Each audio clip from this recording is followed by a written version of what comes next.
Okay, good morning, everybody. Today's class is going to be on the transaction checklist. So as you all know that once you accept an offer or your offer gets accepted, there's going to be a lot of forms or contracts or disclosures associated with the transaction. And we have a checklist of those forms that are required to close a transaction in order for you to get paid.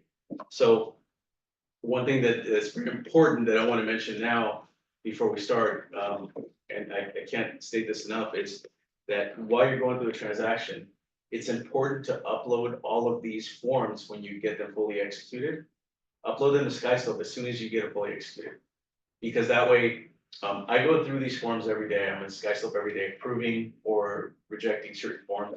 Maybe if you're missing a signature, it'll be rejected and I'll write a note on there saying, hey, it's missing the self-signature. Please get this. Or maybe you uploaded the wrong form, or maybe you uploaded the right form, but for the wrong transaction.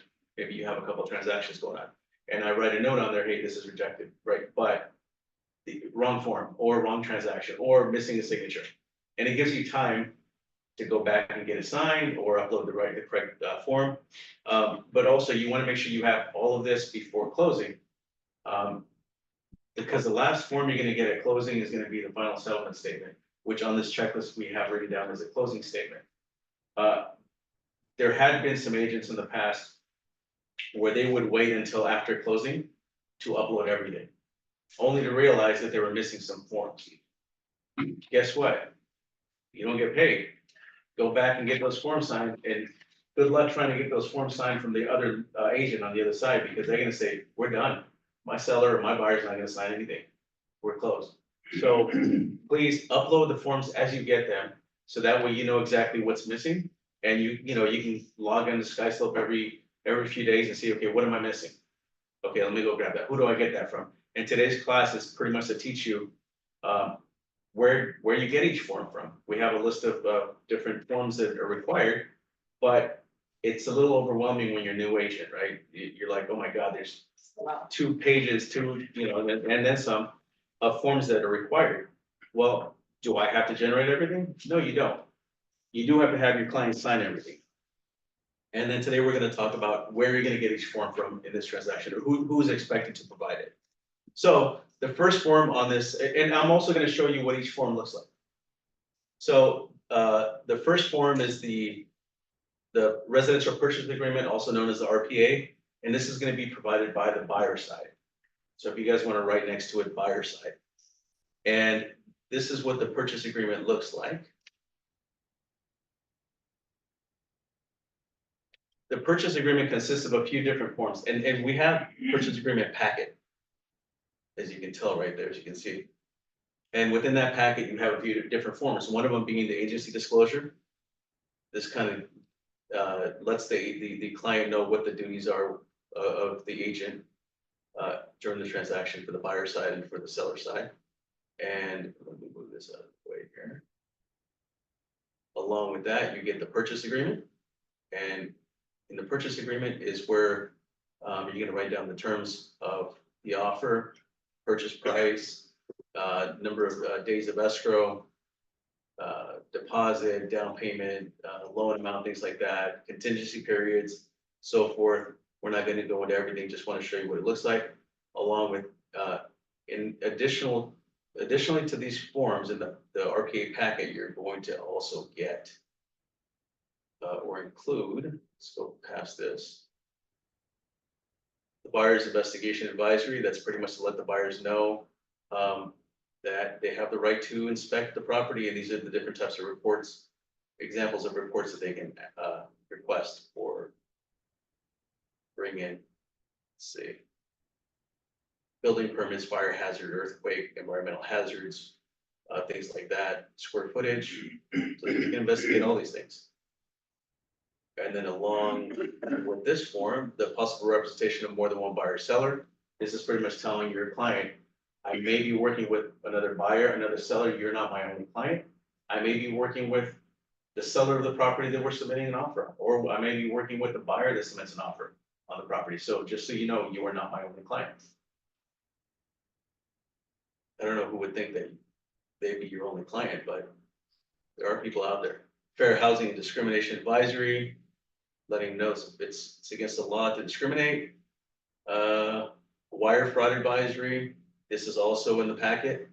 This is important because it tells them to watch out for any type of wire fraud. And this is one of the things that, you know, we teach in the working with the buyer and the purchase process class also, that as soon as your offer gets accepted, if you're representing the buyer, let them know they're gonna be receiving an email from escrow with wire instructions on where to send the deposit, where to wire the money to.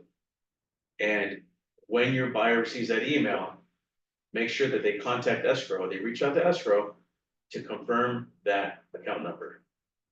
Because this is where a lot of fraud happens. There's hackers out there that intercept these emails and they send an email where it looks like they're the escrow with an account number saying this is where you're supposed to wire the initial deposit.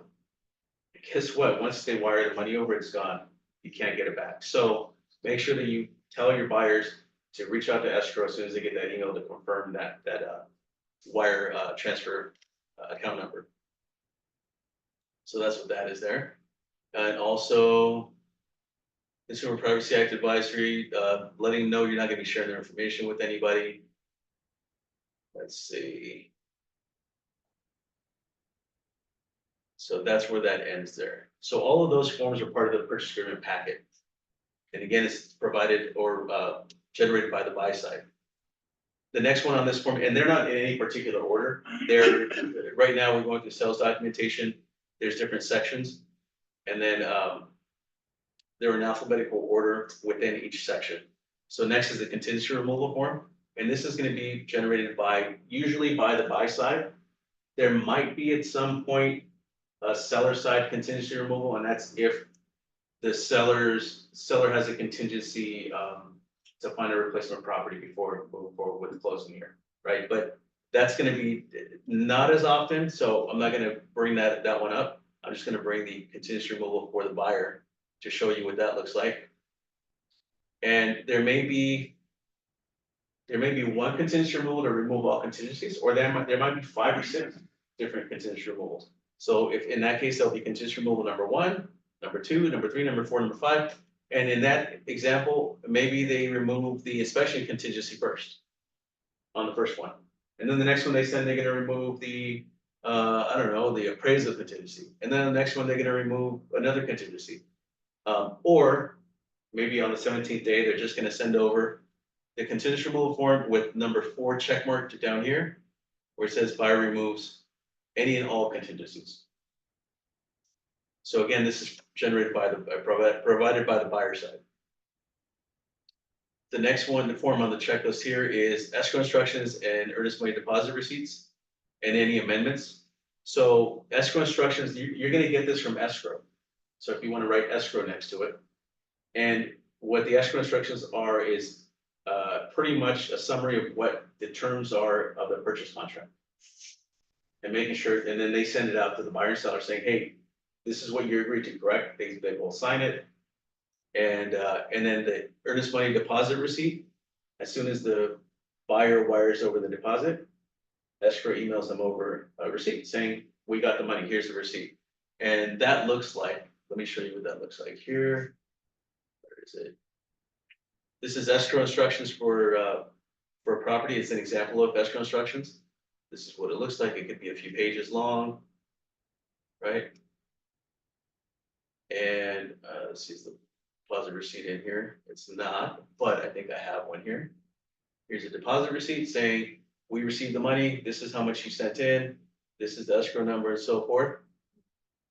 Okay, so that's an example of that. And again, you're gonna get that from escrow. So if sometime within your transaction, you realize, hey, I'm still missing this, contact escrow to email that to you. Proof of funds or pre-approval letter. I don't know if I have that. So proof of funds could be a bank statement. So if you're representing the buyer, you're gonna get this from the buy side, by the way. So if you're representing the buyer, they should provide proof of funds if they're paying cash. And the proof of funds should show the amount enough to purchase the property along with closing costs and everything. If they're getting a loan, it should show sufficient funds for the down payment. And along with a pre-approval letter, that they're pre-approved for a loan for the amount that they're stating on the contract. So proof of funds and pre-approval letter. And sometimes it's not a bank statement, sometimes it's like I don't know, you have like stocks or something that they own. That's sufficient. Just show that they have the money. Or 401k or whatever it is. The next thing on the list is proof of home warranty. Or a waiver. So we want you to either upload a copy of the proof of home warranty, which looks like something like this, saying that it was ordered, right? This is from First American Home Warranty. Or within the purchase contract, let me go back to the purchase contract here. There's a section where the buyer is waiving the home warranty. So you would have to just state and show that they waived the home warranty. And let me show you where that is here. So in either case, that comes from the buyer, yeah? It comes from the buyer, yes. Oh, right here. See at the bottom of this? Right here. That box has to be checked. So if they're waiving it, then you're not gonna have a home warranty to upload. Just upload a copy of this page. Or just say that they waived the home warranty. That'll prompt me to go and look at the purchase contract to make sure that's check marked. And if not, if they didn't check that and they want to waive it, then you'd have to write an addendum or something so that they're waiving the home warranty.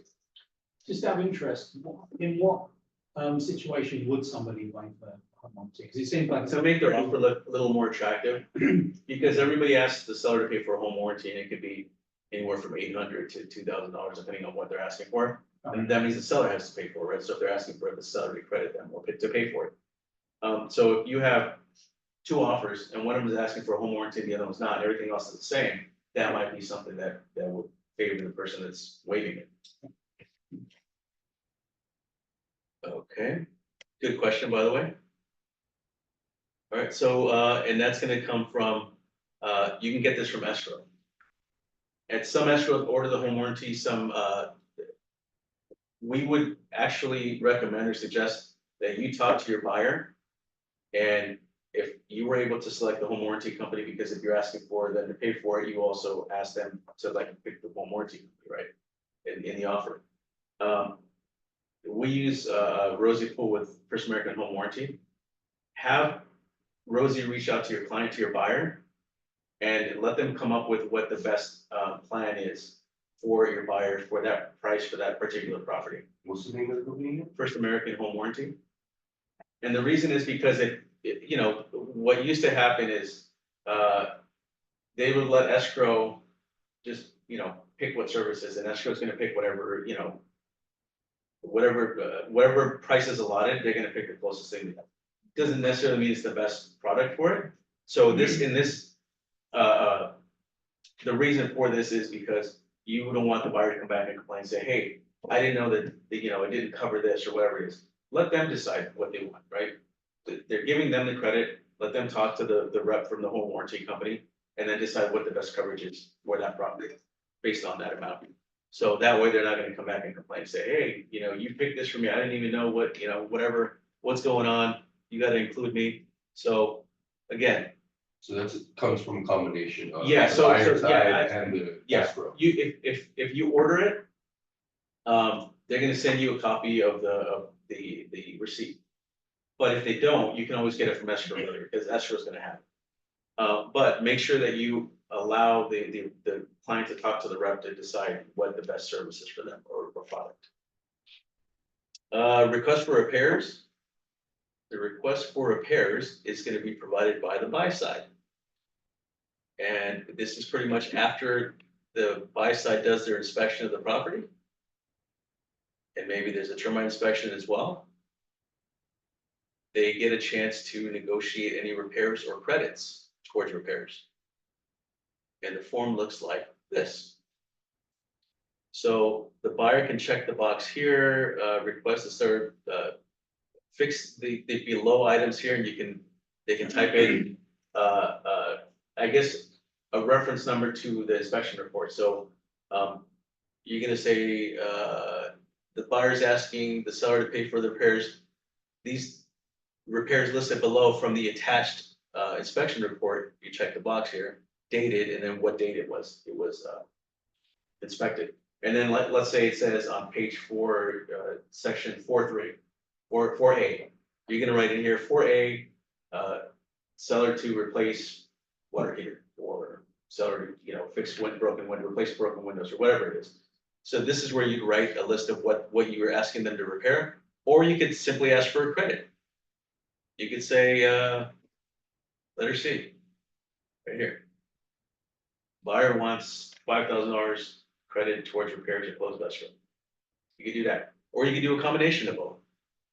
If you already have the termite inspection, you want them to do section 1 work from the termite inspection report, you'd also check this box saying, we want you to fix all this stuff, plus we want you to fix the termite situation. So this comes from the buy side. Next form, we have miscellaneous in case there's any other forms. Most times there's other forms from other companies, their own company disclosures. You can upload that there. Because again, if you don't see it on the checklist, just put it under miscellaneous. The next form on the list is, this is the first time we're seeing this on the checklist, a little asterisk next to it. This means if applicable. If you see a little star, it doesn't mean it's required, it means it's if applicable, so it's up to you to decide if it's if applicable. And notice the buyer to perform. This is, let me show you here.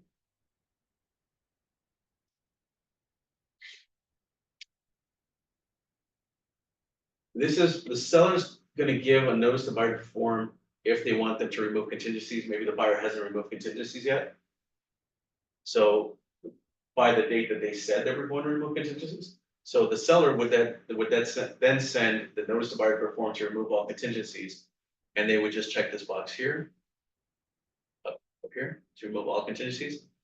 As a notice to the buyer to say, hey, if you don't remove your contingencies within 2 days, I'm gonna cancel. I can cancel.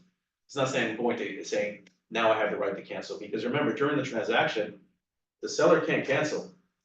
The buyer can cancel if they haven't removed contingencies for pretty much any reason. That's a little lopsided, right? But once you send a notice to buyer to perform, 2 days after, if they do not perform, actually on the 3rd day, you as a seller can cancel, or your seller can cancel. So this gives them a way out. They want a way out. And they could tell them to remove, maybe they removed. Actually, just all you have to do is just all contingencies. You don't even have to go through and check each box. Let's say all contingencies. So this is generated by the seller. For the listing side. And again, it's if applicable, it's not always, some people don't like to, we've talked about this before, don't like to send a notice to buyer to perform because the buyers freak out and the agents freak out. They're like, oh my God, the seller's trying to cancel, right? No, when I send this out regardless. So if the contingency period is 17 days and I'm representing the seller, I send this out on day 15. Why? Because I'm protecting my seller. I'm giving them a way out. Because what if they want to cancel it down the line because there's something going on that they don't like with the buyer, and I hadn't done this, and they're like, I want to cancel, you can't cancel, we have to do this. I say, well, why didn't we do this sooner? So this way you're protected, right? You're protecting your seller.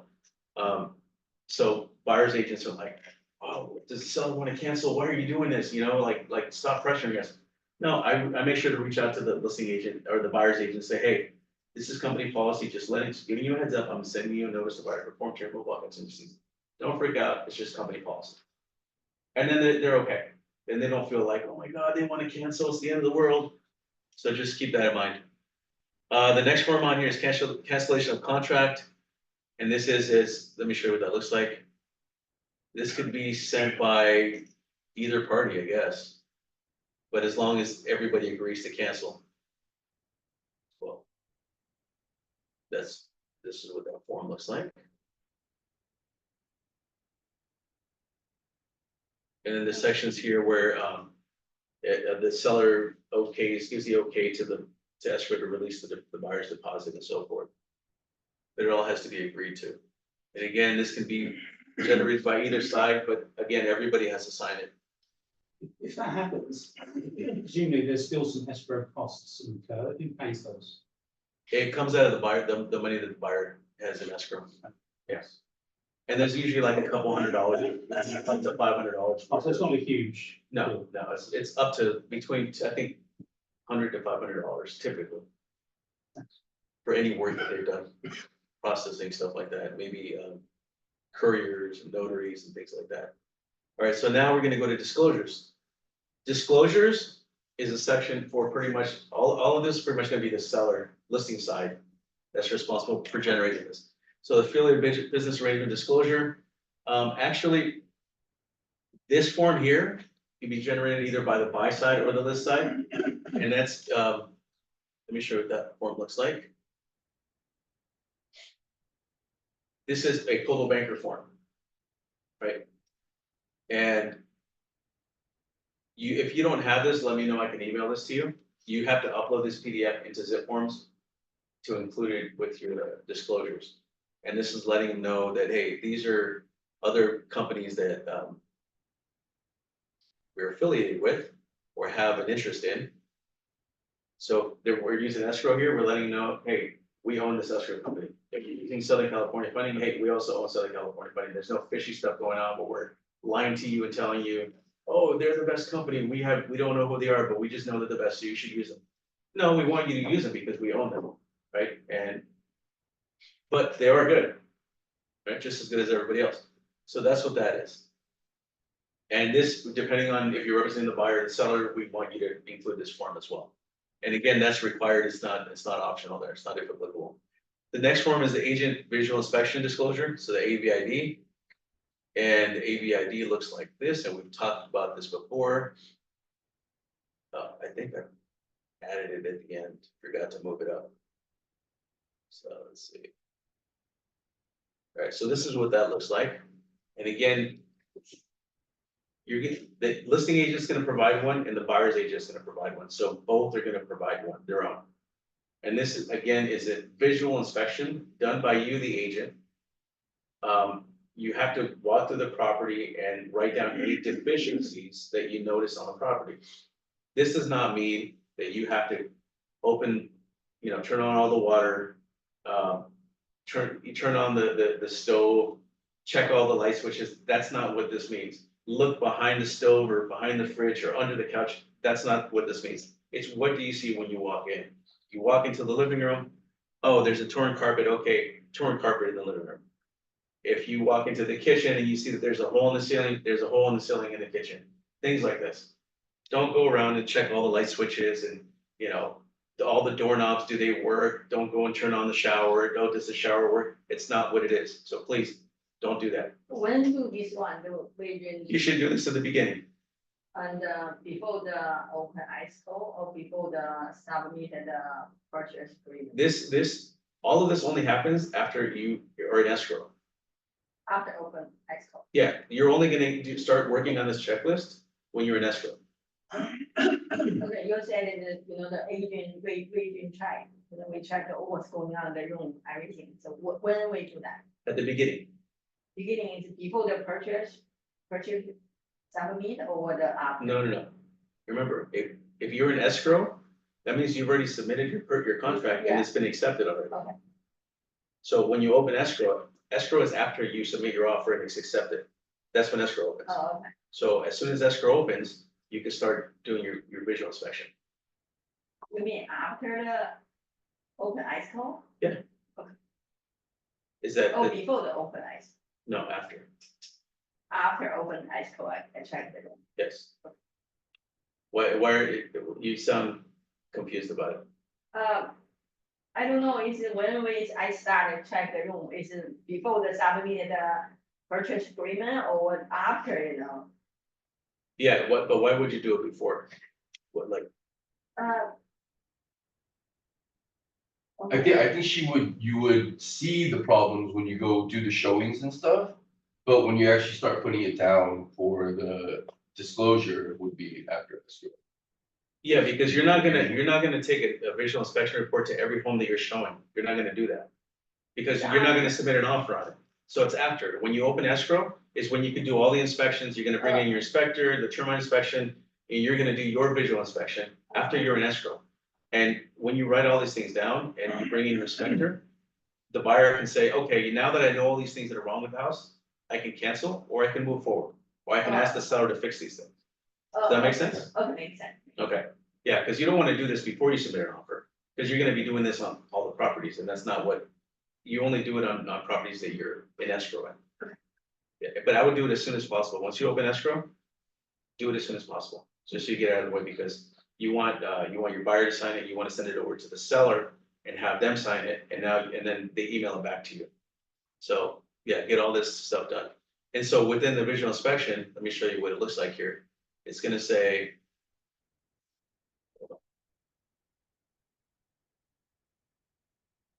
There's a space for each room. If in the living room, everything looks great, just say no deficiencies noted. Write something down, don't just leave it blank. If you leave it blank, people assume that you weren't in that room, you didn't walk into that room. If you write something in there, hey, I looked in there, there's nothing wrong with it, right? From what I can tell. So no deficiency noted, or no defects noted, or something. If in the dining room you see that there's I don't know, broken tile, dining room, right?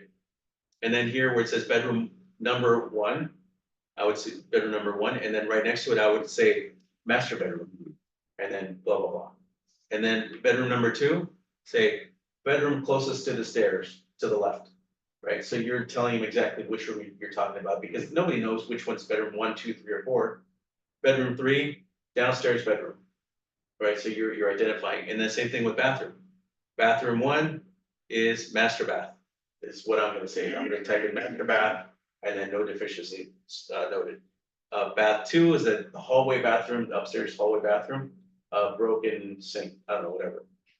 Bathroom 3, downstairs bathroom, there's only one downstairs. So you're identifying or labeling each one. Okay, so that's what that looks like. And again, if you're representing the buyer, you must generate one of these. If you're representing the seller, you must generate one of these. If there's more than 4 bedrooms, we just print out another one of these sheets, just continue on it, or? If there's more than 4 bedrooms, I think there's more space down here somewhere for other. Gotcha, So you okay, can say bedroom 4, bedroom 5, bathroom 6, whatever it is. awesome. All And right. if there's still not enough room, Mhm. then you can add another one or an addendum or something to it. Okay, any questions on that? Okay. So now the next form, and you're gonna get all these from zip forms, and I'm gonna show you after we go to this checklist. There's different form libraries within zip forms. Mhm. You're gonna use at least three different form libraries in zip forms. The next one is condo HOA, common interest. This is HOA docs pretty much. You're gonna get this from escrow. So, within the first 3 days of the transaction, escrow will order HOA docs, which the seller has to pay for. And you'll get a copy of it. All you need to upload to SkySlope is the acknowledgement of receipt of HOA docs. Escrow is gonna draw up a document for the buyer to sign that says that the buyer received the HOA docs. The buyer signs it saying, yep, I acknowledge that I received it. That's all we need for you to upload in that space in that line item, SkySlope. Earthquake has a report. I don't know. Oh, and again, that's if applicable on the HOA docs, because not every property has an HOA, right? There's certain cities that don't. And if there isn't, just type in no HOA under the notes. Earthquake hazard report, 5 report signature page. And this one is if applicable, if the property was built before 1960. And it says right there, pre-1960. And let me show you what that looks like. Go back up to the top here.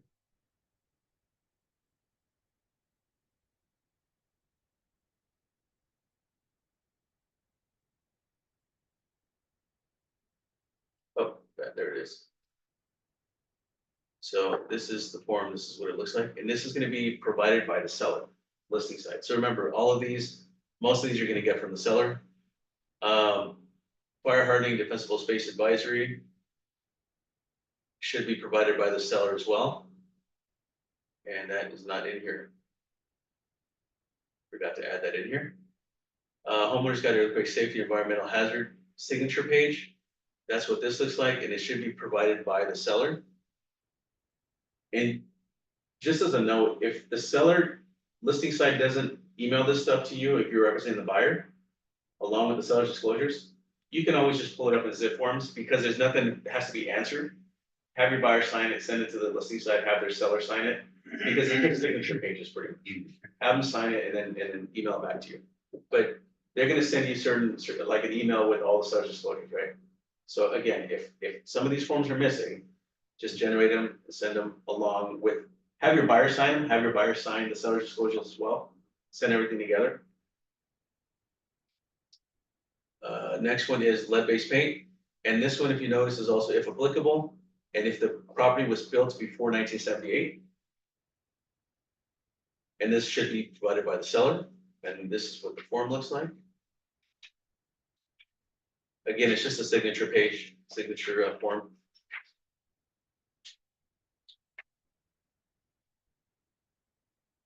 That's 2 pages long. Okay. And let's go down the list here. Market conditions advisory. It should be provided by the seller. Again, if they don't provide it, if you're representing the buyer, make sure that you pull it up in zip forms. And that's what this form looks like. It's 2 pages long. Again, just a signature page, right? Signature form. It's an advisory, so it's important that they understand what this is. When you're sitting down with your client, make sure that they understand what they're signing. You should have a good understanding of what these forms are, so just read through them, get an understanding and a little summary of what each form is. So when you're sitting down with them and they say, well, what's this form? Say, okay, this form is pretty much this, right? That market conditions advisory, there might be a certain market price for the property. You understand that it could go up, it could go down at any time, so even if you submit an offer now and you get it for $1 million, next week it might come down to 800,000. So it's just based on the market, so you don't complain about it, you just say, right, market conditions really change from week to week, they can change from week to week. So that's pretty much what that is. A mold disclosure. This is a code management form, this is our form. And if you do not have it, let me know and I can email it to you. And again, it's just saying that if at some point there's mold or water intrusion in the property, we are not responsible for it. So you have to do your own inspections and all that. And so again, it's just a signature page. Right, and this is only for the buyer to sign. So if we're representing the seller, we want to send this out so that the buyer signs it. If we're representing the buyer, we want to make sure that the buyer signs it, right?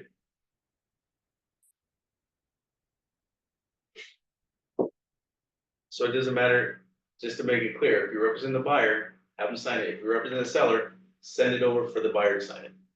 So this, I guess, either side will provide that form. Orange County disclosures. This is also in zip forms. And should be provided by the seller, the listing side. But again, if they don't, just pull it up on zip forms. It's just initials and signatures on each page. Right? Talks about the certain things in the area. There's a power plant, there's a military base, there's prisons, whatever, right? In Orange County, all the different things in Orange County. Real estate transfer disclosure statement, also known as the TDS. This is provided by the seller, the listing side. It's a questionnaire about the property. Let's see. And this is something that only the seller would know, so they can answer these questions. 3 pages long. Representative capacity signature disclosure statement or signature disclosure, the RCSD, and this is if applicable. So if the property is under a trust, corporation, LLC, you're gonna need this, saying that what the owner's name is, the entity's name is, and then who the signer is for that entity, who the representative signers for that entity. So if it's a trust, property's in a trust, you're gonna say the so-and-so family trust is the owner of the property, but Sam Coe is the trustee of that trust and he's signing for it on behalf of it. So that's what this is for. And this is gonna be provided by if the seller, if the property's in a trust, you're gonna get one from the listing side. But also if the buyer's buying it under a corporation or LLC, then the buyer's also gonna have one, right? So there's one for buyer and one for seller, and I believe there's one for landlord also for if a landlord, if you're in a lease and the property's under an LLC or a trust, but the landlord is the trustee of it, there's also a form for that. So this is if applicable. And let me show you what that looks like. It looks similar to the TDS. Oh, sorry, we're in the RCSD. Yeah, so this is what it looks like here. So if it's in a trust, you're gonna check mark this box here, write the trust name. And then down here at the bottom, you're gonna write who the signer is, representative, and what their title is. So Sam Coe, title is gonna be trustee, and then Sam's gonna sign right up here, where it says by. Do we check with the title company that the information that we've been given is actually correct? Well, escrow's gonna ask them for a trust certificate, No. and they're gonna verify everything, and so is title. So.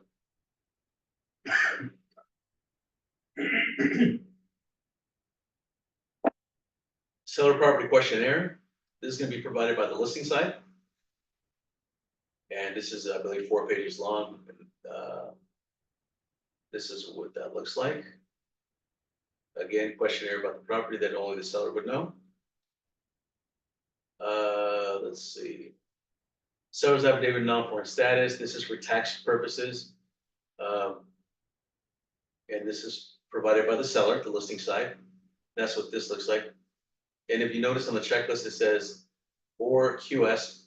QS stands for qualified substitution. This is another form that you can fill out in lieu of the seller's affidavit non-foreign status.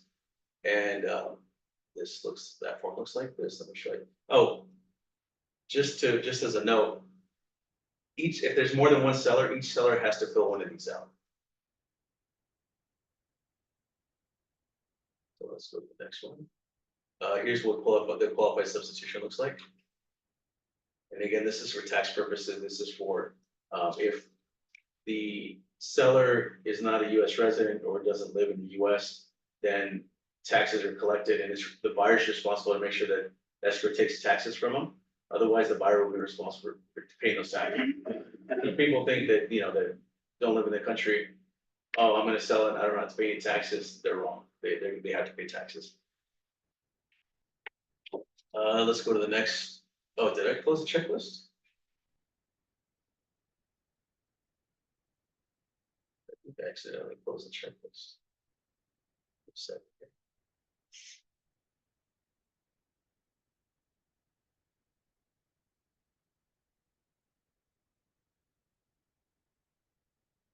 All right, where were we here? Or the solar.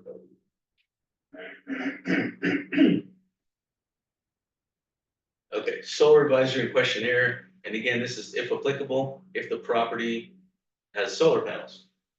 And this is gonna be provided by the seller. And I believe I have that. Yep, there it is right there.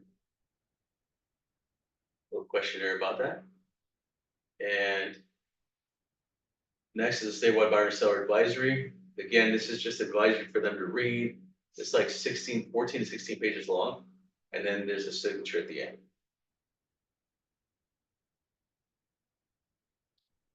Okay. And that should be provided by the seller as well. Again, this is one of those forms. Anything that you see that doesn't have questions on it, just signatures. If they don't send it to you, if you represent the buyer, just pull it up on zip forms and instead of saying, hey, can you send me this? It's just easier to have your buyer sign it, send it over and have their seller sign it. The next one on here is the trust advisory. This is if the property is in a trust. And you've already done the representative capacity signature disclosure, right? But you're also gonna have each party sign the trust advisory. Telling them, that the seller must comply with the following, even if it's in a trust, doesn't exclude them from any of these things. And signature page, right? And that should be provided by the seller listing site. The next one on here is the water conserving plumbing fixtures and carbon outside detector form. And this should be provided by the listing site as well. It's 2 pages long. Oh, it's 1 page. So I think the water here is 2 pages. So this isn't saying that they have to fix anything if the something's not working. Well, actually it should, because if they have a loan they're required to have the smoke alarms and the carbon monoxide detectors working and all that stuff. But as far as the plumbing fixtures go, it's just letting them know what the standards are, or, that they should have low flow toilets and all this stuff. Doesn't mean they have to fix it, it's just letting everybody know, hey, this is what's required. Doesn't mean you have to fix it, but it's just, this is what's required. What the standard is. Let's see. And again, there's a miscellaneous section here in case there's other disclosures from the seller from the other side of the transaction. Reports, now we're in the report section. So natural hazard disclosure report, that's what NHD is, and this should be paid for and provided by the listing side. But you're gonna get this from escrow. You're not gonna get this from the listing side, you're gonna get this from escrow. And let me show you what that would look like. So this one's from my NHD company. And this is an example of what that looks like. NHD. Natural hazard disclosure.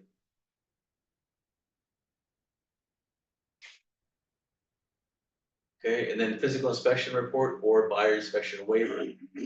So if you're representing the buyer side provides this. You should upload a copy of your inspection report to SkySlope.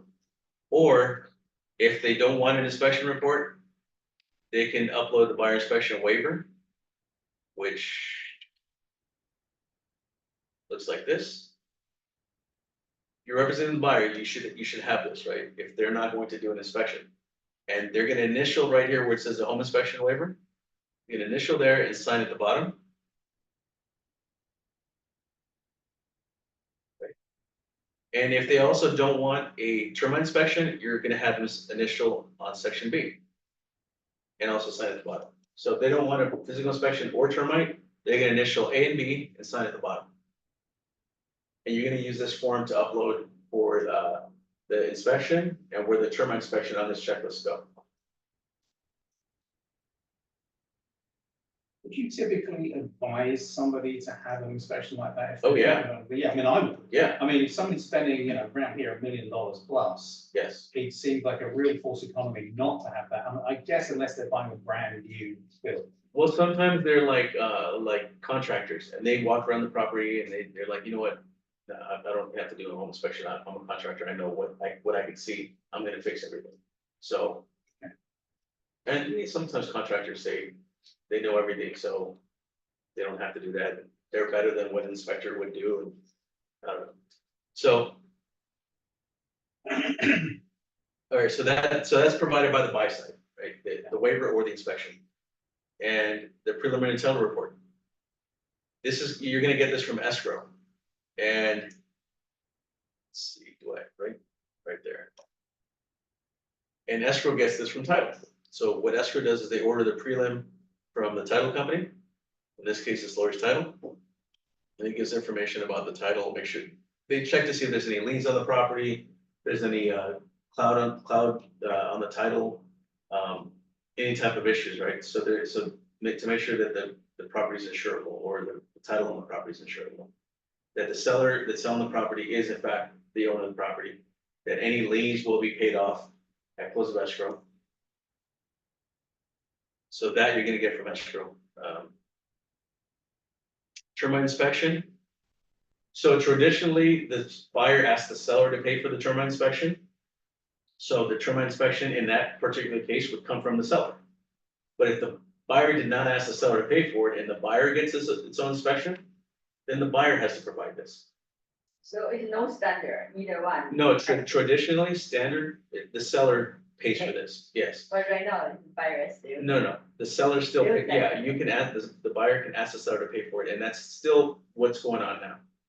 But there are cases, I just wanted to say that, there are cases where the buyer just says, I don't want to ask them for it, I want my offer to look the cleanest possible, easier to accept, so I'll just do my own inspection, right? But in most cases, the seller pays for this and the seller provides the inspection report. But if the buyer doesn't want one, remember, the buyer inspection waiver, have them initial, sign that, and then we need a copy of that, saying, Oh, okay, if buyer okay. doesn't want. If they don't want it, need that. yes. And then finally, closing statement. The closing statement is also known as the final settlement statement. And this shows, let me see if I have one here. Example of this here. This shows where all the money went and everything and what they're netting at the close of escrow. That everything was paid off, all the fees, where everything went. And this you're gonna get from escrow, the closing statement. But I would write a note next to it that it's called the final settlement statement. It's just an invoice, not like fancy. Yeah, but if you're representing the buyer, you're gonna get one for the buyer. If you're representing the seller, you're gonna get one for the seller. So each one has their own final settlement statement. And then, the last form here is in closing documents is the verification of property condition, which is also known as a final walkthrough. This is provided by the buy side. So 5 days prior to closing, you want to take the buyer to the property to make sure that any agreed upon repairs were made. And if there's no repairs that were agreed to, that the property's in the condition it was in when you agreed to it, right? When they accepted your offer. So again, that's provided by the buy side. And then we have the buyer agreement. So we require that if you're working with a buyer, you upload that buyer representation agreement into SkySlope. So we have a copy of that. And or the PSRA, the property showing representation agreement, and then any other miscellaneous documents. So any questions on this? I don't know if it's the same for tenant representation, buyer representation, but remember when I was about to close the deal, I had to send the listing agent a separate form to confirm the payment from Yeah. this other side. What is that form called again?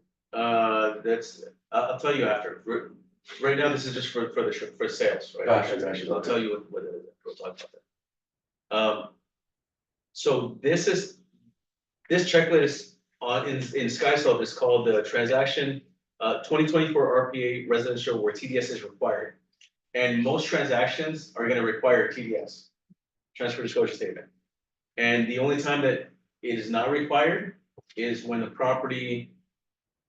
owner of the property was a beneficiary of it, right? So they inherited the property and they hadn't lived in it in the last year.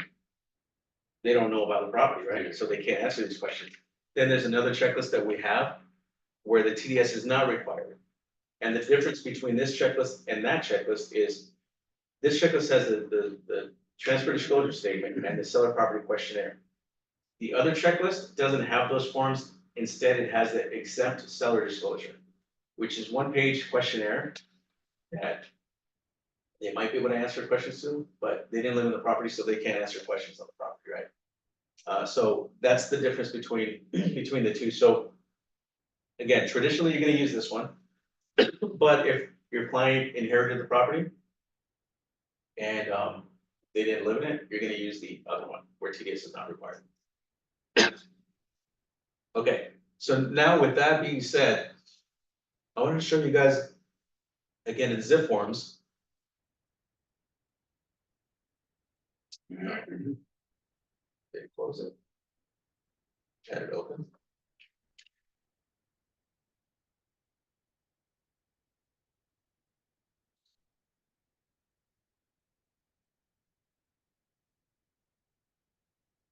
Where are you gonna find the different form libraries or the different forms? So when you click on all forms, most of the forms are gonna be here in the California Association of Realtors form library.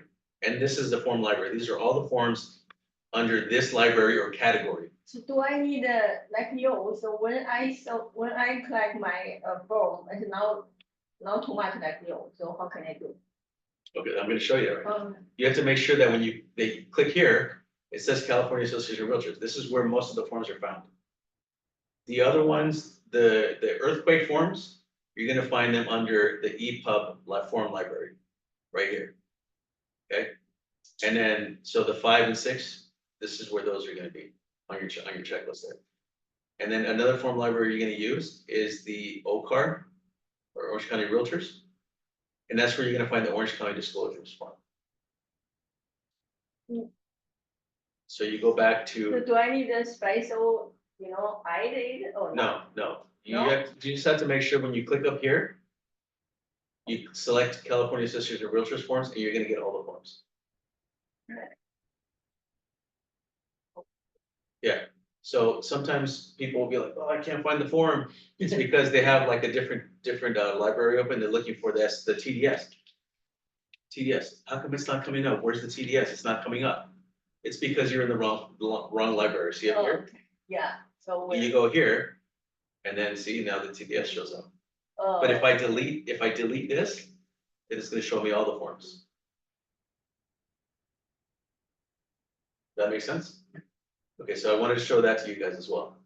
And then, again, let's go back to, the transaction timeline. I try to cover this with you guys as often as I can because it's important that you guys understand. And again, I was talking to Jonathan earlier, that this helps you visualize what a transaction looks like, right? Days wise, but until you go through it, you're just really not gonna know what to do until you go through it. As much as you study this, it's not gonna really, this will help prepare you, but like the thing that we said was, it's information is not knowledge. Right, and that, I love that you said that. So this is information you're getting, but you're not gonna get knowledge, you're not gonna be knowledgeable about it until you go through it, to experience it. So again, I didn't add the day 0, but there's day 0 to the left of day 1 here, right? Should be.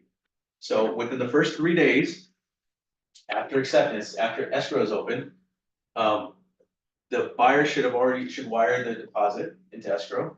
Escrow should have already opened, ordered HOA docs by then. The buyer must show proof of down payment, proof of pre-qualification, all that's a pre-approval, but you've already done that along with the offer. So that's already all taken care of. And then also within the first 3 days, if I'm representing the buyer, I'm gonna order the inspection, property inspection, right? As soon as possible, right? And then if I'm the listing agent, I'm also gonna order a termite inspection if that was agreed to. Because you wanna order it as soon as possible so that the buyer can remove their contingencies when they're supposed to remove. So that's all being done. Also, I'm doing my agent visual inspection report within, I don't know, the first 3 to 5 days. I want access to the property, I wanna go through my AVID, make sure that's done with. Right, so one less thing I have to do later on. And then within the first 7 days, the seller should have already sent over the seller's disclosures. Seller knows the property located in common interest, so we've already ordered HOA docs by then, delivered prelim report. The preliminary report should have already been ordered and delivered. See disclosures, if there's any leased items on the property, like solar panels or anything else, water softeners, there's other stuff. Let's see. The seller delivered affidavit non says this is also part of the seller's disclosures. So this should have already been done on the listing site. Send all the seller's disclosures over to the buyer. And now the buyer has time to review all these documents. No matter if they were sent to the buyer on day 2, day 5, day 7, whenever, the buyer has time to review all these documents and decide whether they want to move forward with the purchase or not. They're gonna get their inspection report and find out what's wrong with the property. They're gonna get the termite inspection report and find out, is there a lot that needs to be done to clear up the termite mess? Is there, are there liens on the property that are gonna be difficult to get rid of? Is there, something in the HOA, that, restricts me from doing something that I wanna do? Maybe I don't wanna live there because of that. So they have all this time, up until 17 days to decide, do I wanna move forward with this or not? Right? And these are all things that you should be discussing with your buyer if you represent the buyer. You're gonna have a lot of time in between this. Right? So you're not gonna be busy every single day with this transaction. So you should be doing your marketing. You know, doesn't mean that you have to stop everything you're doing because you have a sale or a listing or a purchase, right? Keep doing all your marketing, social media, whatever it is that you're doing, reaching out to past clients. Keep doing real estate stuff. Do open houses for other people, whatever you're gonna do, right? Or for your other listings. So as we go through, as you notice here on day 15, if I'm representing the seller, that's when I'm gonna give a notice to buyer to perform to remove contingencies. Because the earliest that you can give this, send this out, is 2 days before the actual day of performance. And the day of performance is day 17, when we have to remove contingencies. So if I'm the listing agent, like I said before, I like to send this out to protect myself. Some agents don't like to send it out. They're like, oh, I don't wanna bother them, I don't wanna rattle them, I don't want them to think the seller's gonna cancel, so I don't want, I'm doing it just to protect the seller. I'm sending and saying, hey, buyer's agent, just so you know, this is company policy, I'm sending this out just to protect my seller. Doesn't mean anything. You don't have to, if my seller's not trying to cancel, just doing this as company policy. Oh, in that case, cool, I'll just let my buyer know that. Then by day 17, the buyer can either remove all contingencies or not. Does that mean that the seller can cancel? If, let's say the seller didn't send the notice of buyer perform, right? Let's say, I don't want to freak out the buyer, so I'm not gonna send that to him. Day 17, if the buyer does not send over their contingency removal form, what happens? Can the seller cancel? No, Okay. What happens? they gotta move, they gotta get contingencies removed or the buyer can cancel. Well, the buyer can cancel anytime. I mean, they can just keep going, so the contingencies live on. They live on until the buyer removes them. Just because you said on the purchase contract, you're gonna remove them on this date, doesn't mean that you're gonna go to jail if you don't. Doesn't mean you're gonna be fined if you don't. There's many reasons that, why the buyer might not have removed the contingencies on that day. Maybe the seller sent their seller disclosure the day 15.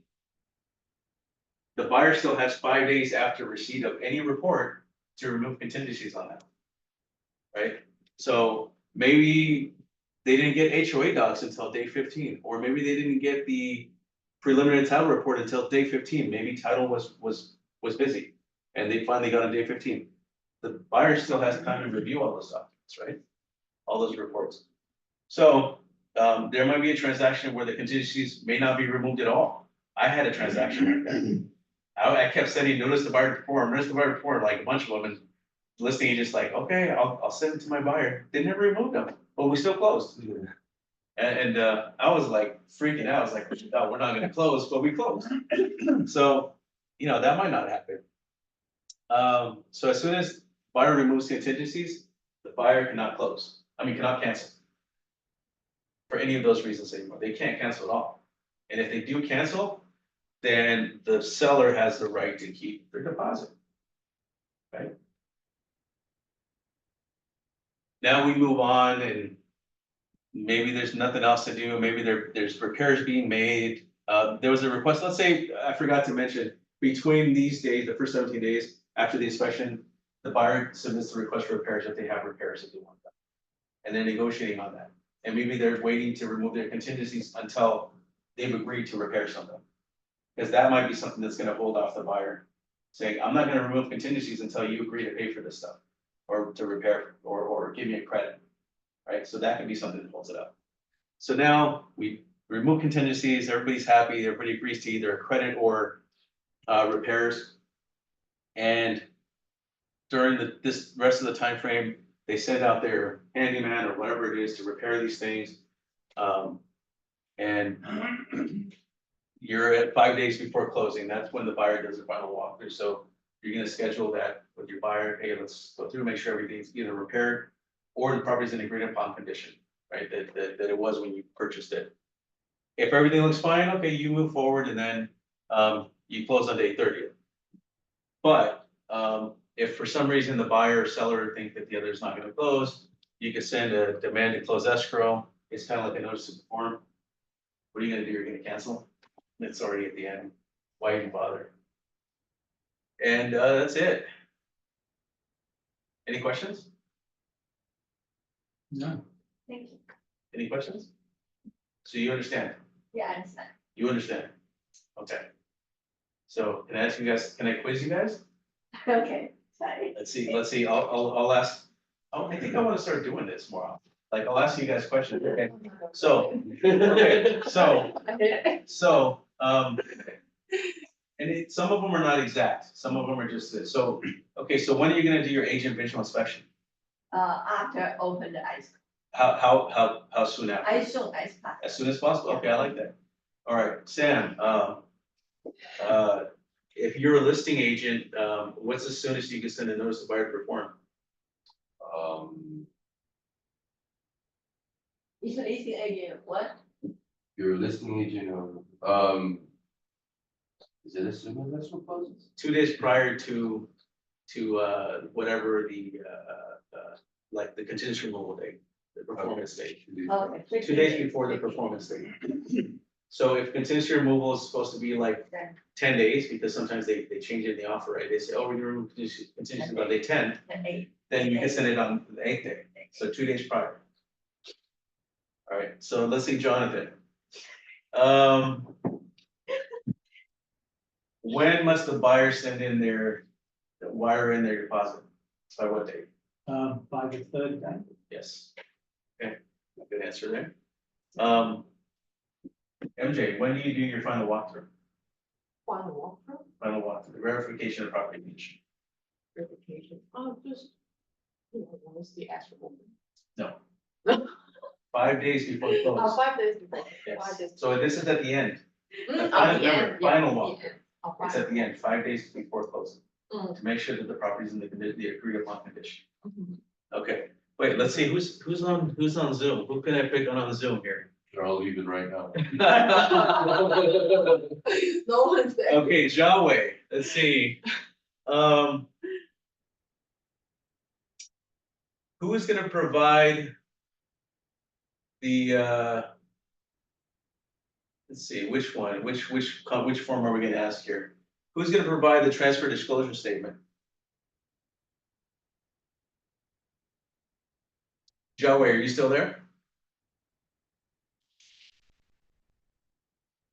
I can't hear you. If you're talking, you're muted, but, He's on mute. okay. Let's ask Harriet. Harriet should know this. Harriet, who's gonna provide the buyer inspection waiver?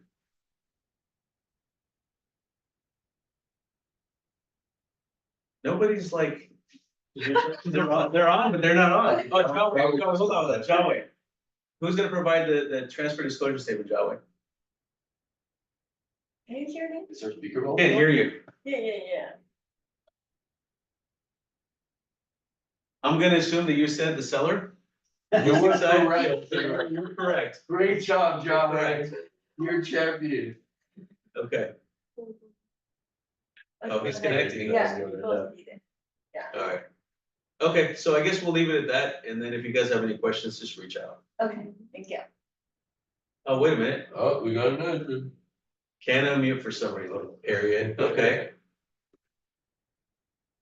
No worries. Thank you. All right, I will see you guys next week, It's work. It's working. double muted. Yes, it's working. I have a thing on my computer which prevents me from unmuting when I don't want to answer.